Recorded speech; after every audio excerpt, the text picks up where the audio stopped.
नमस्कार, बहुत स्वागत है आप सभी का।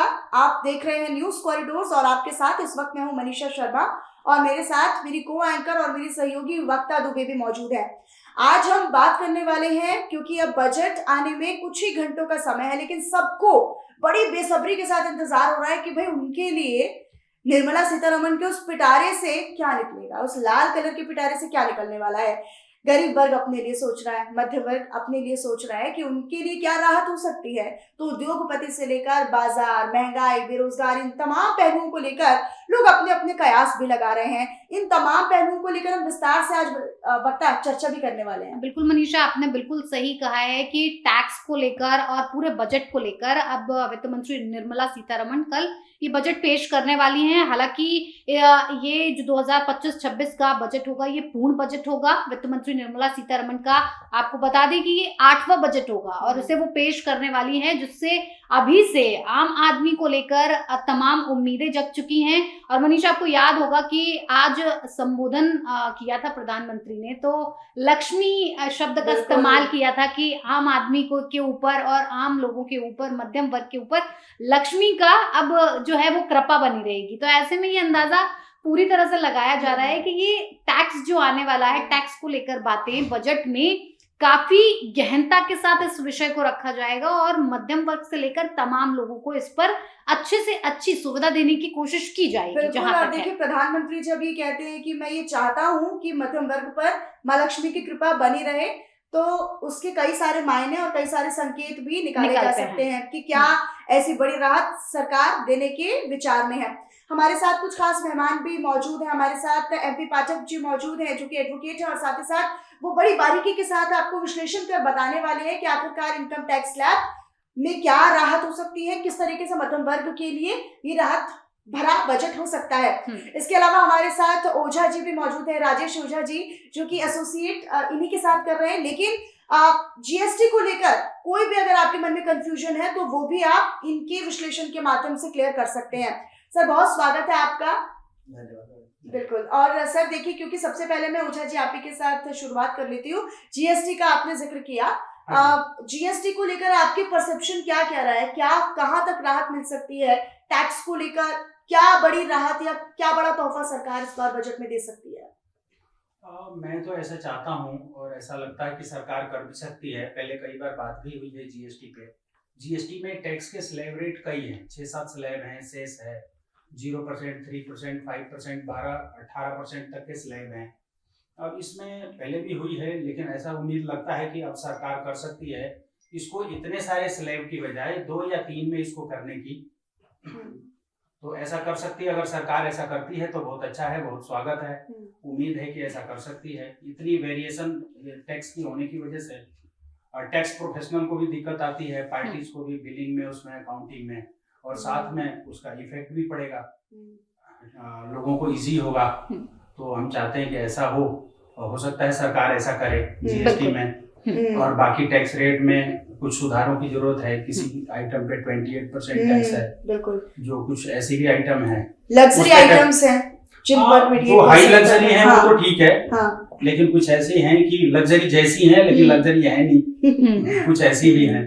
तो उसपे अगर उसका स्लैब आ जाए और फिर एक नॉर्मल स्लैब में 6-7 की बजाय 3 तरह के टैक्स स्लैब में 3 रेट में अगर वो हो जाए तो बहुत अच्छा है। हो सकता है ऐसा सरकार करे या फिर बीच में करे कभी। जीएसटी में बजट के बाद भी होते रहते हैं, मीटिंग होती रहती है, उसमें होती है जीएसटी काउंसिल की। तो ऐसा हो जाएगा तो बहुत अच्छा है, मैं ये चाहता हूँ।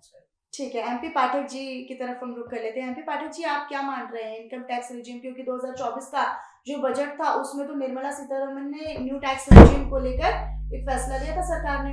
अब क्या लगता है, क्या न्यू टैक्स रिजीम या फिर इनकम टैक्स स्लैब में बदलाव हो सकता है, या कहाँ तक की छूट एक मिडिल क्लास इंसान को मिल सकती है इस बार?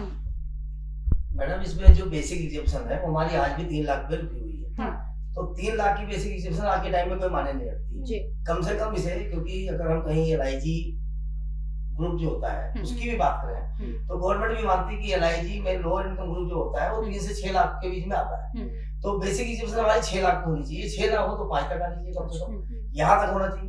इन्होंने जो न्यू टैक्स रिजीम और ओल्ड टैक्स रिजीम के बीच का जो झगड़ा चल रहा है, ओल्ड टैक्स रिजीम में कोई बेनिफिट हमें विशेष नहीं मिल रहा। न्यू टैक्स रिजीम में भी इन्हें स्लैब में कुछ चेंजिंग देनी चाहिए, थोड़ा सा चेंजिंग देना चाहिए स्लैब वाइज, और हो सकता है कि इस बजट में भी लेके भी आएंगे, क्योंकि मेरा मानना है कि जो एक पर्टिकुलर लिमिट तक पहुंच करके और जब उसके ऊपर की इनकम होती है तो जो 87A की डिडक्शन होती है, जो उसका बेनिफिट देते हैं जो 20,000 का न्यू टैक्स रिजीम में, वो खत्म हो जाता है, जीरो हो जाता है, और उसके बाद में फिर आदमी को पूरे पे टैक्स देना पड़ता, तो कहीं ना कहीं वो दिक्कत है, और आदमी उससे कम इनकम में रहना चाहेगा, ज्यादा में जाना नहीं चाहेगा, तो इसलिए उन्हें 87A की जो डिडक्शन है वो किसी भी इनकम पे लागू रखना चाहिए, जो 20,000 को उसे हटा लेनी चाहिए, जो किसी 25,000 वो किसी भी इनकम तक उसे रखना चाहिए, उसे हटाना चाहिए। बेसिक एग्जाम्पशन कम से कम 5 लाख की होनी चाहिए।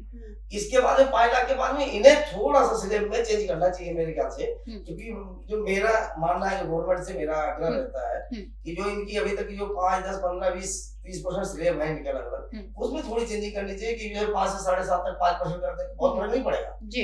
7.5 से लेके 10 लाख तक 10% तो इनका वही स्लैब मेंटेन हो गया, बीच में ब्रैकेट डाल दें 10 से 12.5 तक जो 15% कर दें, 15 से 12.5 से 15 वाले में 20% कर दें, एक स्लैब और डाल दें 25 वाला 15 से लेके 17.5 के बीच में डाल दें, तो थोड़ा थोड़ा, क्योंकि जो मीडियम क्लास फैमिली है बहुत तंग है, टैक्स भरे, परिवार चलाए, घर चलाए, क्या करे क्या ना करे, तो इसलिए उसे थोड़ी सी राहत हो जाएगी, और गवर्नमेंट के ऊपर बहुत ज्यादा फर्क नहीं पड़ेगा, फ्री में इतनी बढ़ ही रही है तो थोड़ा सा मिडिल क्लास फैमिली का भी आना चाहिए ना, देखो जो हर आदमी फ्री में देने के लिए तैयार है, इतनी बढ़ रही है जहाँ, वहाँ टैक्स पेयर के ऊपर ही इतना लोड क्यों, बिल्कुल, वो रात दिन मेहनत करे, टैक्स के पैसे जमा करे, कमाए, खाए, घर चलाए, उसके बाद टैक्स, तो उसे थोड़ी राहत देने के लिए इतना टैक्स में थोड़ी संशोधन करनी चाहिए। एमपी पाठक जी, एक चीज समझना चाहेंगे आपसे कि जिस तरह से लगातार हम स्लैब देखते आए हैं, इनकम टैक्स हाई वाले ब्रैकेट की बात करें या फिर लो ब्रैकेट की बात करें, जैसे 3 से 3.5 किया गया, 50,000 को सिर्फ इंक्लूड किया गया,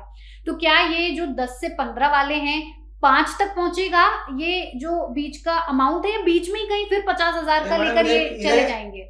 भाई मुझे तो उम्मीद है कि इन्हें 5 तक पहुंचाना चाहिए, क्योंकि आज के टाइम में 3, 3.5 कोई अहमियत नहीं रखता है, और टैक्स स्लैब में भी ना कहीं जिससे आदमी खुल करके अपने व्यवसाय को भी बढ़ाए, अपनी इनकम को भी अच्छी तरह से डिक्लेयर करे, सीधी बात यही है। दूसरा, इन्होंने एक चीज किया जो कैपिटल गेन के ऊपर बहुत बड़ा प्रहार किया कि भाई 20% कैपिटल गेन पे जो टैक्स था वो विद इंडेक्सेशन था, इन्होंने इंडेक्सेशन को खत्म कर दिया, उसे 12.5 पे ले आए, वो चीज गलत है। अगर विदाउट इंडेक्सेशन आप आ रहे हो तो उसे 10 पे ले आओ, आधे पे कर दो, कहीं ना कहीं राहत मिलनी चाहिए ना थोड़ी बहुत। भाई अगर इंडेक्सेशन के साथ आप 20 पे थे तो विदाउट इंडेक्सेशन पे आप 10 पे आ जाओ, तो अल्टीमेटली इन चीजों से बड़े लोगों को तो कम, भाई बड़े लोगों का तो मैनेज कर लेते हैं जैसे, लेकिन जो आम आदमी है, कोई छोटे छोटे मकान बेच रहे हैं, छोटे छोटे में शिफ्ट हो रहे हैं, चेंज कर रहे हैं, बार बार करना पड़ रहा है, तो उन चीजों में उन्हें थोड़ी सी राहत मिलेगी अपने घर परिवार चलाने के लिए और अपना इजी लाइफ जीने के लिए, उनके लिए ठीक है। पाठक जी, ये जो धारा 80C की सीमा होती है, निवेश की सीमा होती है, अभी फिलहाल इसे 2.5 लाख तक बढ़ाने की उम्मीद की जा रही है, ये तो क्या है पूरा, ये जरा समझाइए। जिम में तो 1 रुपए भी नहीं है जी, 2.5 लाख का है। हमारा तो ये है कि आप 2.5 तक बात कर रहे हैं, मैं कह रहा हूँ कुछ तो लेके आओ, 1.5 की जगह 70,000 लेके आओ, 1 लाख लेके आओ, कुछ तो लेके आओ।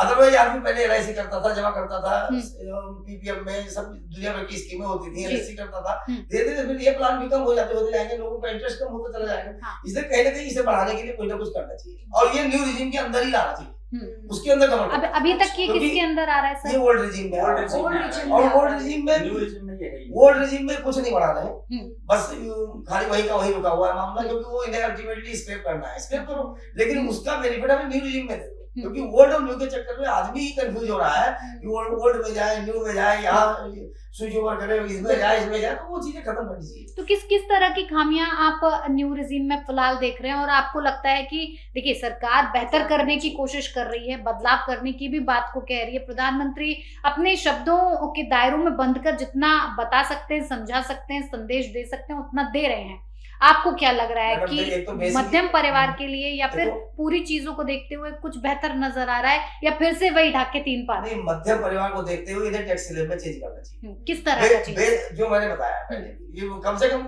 एटलीस्ट कुछ तो चेंज करना है कि बेसिक एग्जाम्पशन को हमारे 5 या 6 तक ले जाए जी, आगे की जो ब्रैकेट है उसमें 5% रिड्यूस करते हुए थोड़ा सा उससे बढ़ाए।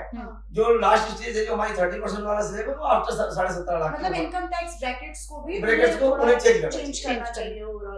अच्छा, मध्यम वर्ग को लेकर, क्योंकि हम हर बार बजट देखते हैं जी, उद्योगपतियों के खाते में ही आ गया है, उनकी बल्ले बल्ले हो गई है, बाजार बूम कर रहा है, ठीक है, आपने गरीबों के लिए योजना चला दी है, वो भी ठीक है, लेकिन एक खिलौना पकड़ा दिया जाता है मिडिल क्लास वालों को। मिडिल क्लास वाले फिर वही कहते हैं कि भैया हमारे खाते में क्या आया।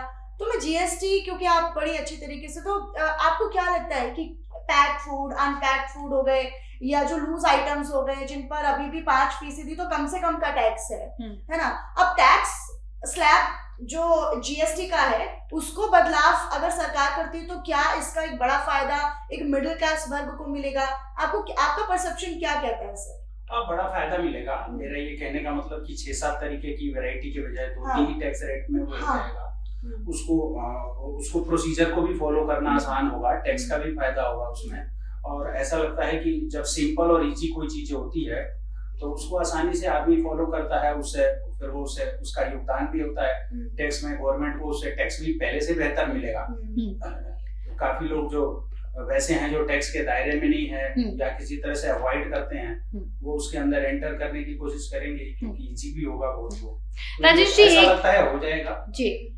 हो सकता है कि कल वाले बजट में निर्मला सीतारमण बोल ही देगी ऐसा। ये तो बहुत नहीं तो अच्छा, आगे जीएसटी काउंसिल की मीटिंग होगी, फिर तो कम से कम बेहतर कुछ तो मिलेगा मिडिल क्लास तो मिलेगा। वालों को। एक चीज समझना चाहेंगे राजेश जी, जैसे बहुत चीजें नॉर्मल चीजें होती हैं, रोजमर्रा की चीजें होती हैं जिसे आम जनता यूज करती है, फिर वो चाहे दूध की बात हो, दही की बात हो, इस पर जीएसटी लगना, 5% जीएसटी लगना, आपको लगता है कि ठीक मायने हैं इस तरह के जीएसटी लागू करना? क्योंकि कुछ वक्त पहले तक दूध दही पर किसी तरह की कोई जीएसटी नहीं थी, फिलहाल अब जीएसटी 5% से अब आगे बढ़ती जा रही है। नहीं, ऐसा नहीं है। वैट के टाइम में भी दूध जो किसान से दूध आता है उस पे टैक्स नहीं था।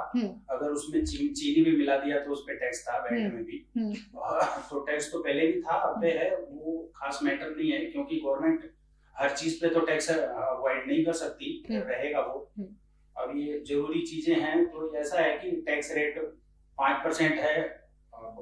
अगर ये 3 में कंपाइल करते हैं इसको तो कुछ ऐसा ही रखेंगे, 5, 12, 18 इतने में करेंगे सीमित, तो फिर वो मिनिमम टैक्स होगा। तो उसमें ऐसा होगा, ये ऐसा कर सकते हैं कि उसमें जैसे इन्होंने चावल वगैरह में रखा है कि इतने वेट का है तो उस पर टैक्स है और इतने की पैकिंग है तो नहीं है, तो दूध वगैरह में भी क्या पता ऐसा हो जाए कर दे सरकार, तो कुछ और लोगों को छूट उससे बढ़ जाए। बिल्कुल, तो देखिए मिडिल क्लास वालों को भी राहत की उम्मीद है। और जैसे कि शुरुआती दौर में मेरे सहयोगी वक्ता ने भी ये कहा था कि प्रधानमंत्री ने पहले ही माँ लक्ष्मी की कृपा बनी रहे मध्यम वर्ग के लोगों के ऊपर, तो उसकी भी कई मायने और कई संकेत जो है वो निकाले जा रहे जीएसटी को लेकर और इनकम टैक्स ब्रैकेट को लेकर। क्या उम्मीदें सरकार से हैं, क्या उम्मीदें बजट से, और इसका कितना हद तक और किस तरीके से इसका जो पूरा फायदा है वो मिडिल क्लास या फिर मध्यम वर्ग के लोग को मिलेगा, ये बड़ी ही बखूबी तरीके से विश्लेषण और व्याख्या कर एमपी सर ने और ओझा जी ने बड़ी खूबसूरत तरीके से बताया है। और उम्मीद है कि जो दर्शक हमें सुन और देख रहे हैं उन्हें भी बहुत बारीकी के साथ वो चीजें समझ में भी आई होंगी, क्योंकि आमतौर पर हम देखते हैं कि बजट की कुछ ऐसी भाषाएं भी होती हैं जो मिडिल क्लास वालों को या फिर नॉर्मल जो लोग हैं उन्हें समझ में नहीं आती है। लेकिन उम्मीद है कि ये वाली जो सेशन है वो लोगों को समझ में आया होगा। देखिए, बजट को लेकर हम आगे भी चर्चा करते रहेंगे, आप तक हर जानकारी भी पहुंचाएंगे, इस तरह की और भी बातें हम करेंगे। लेकिन फिलहाल मुझे दीजिए इजाजत, नमस्कार।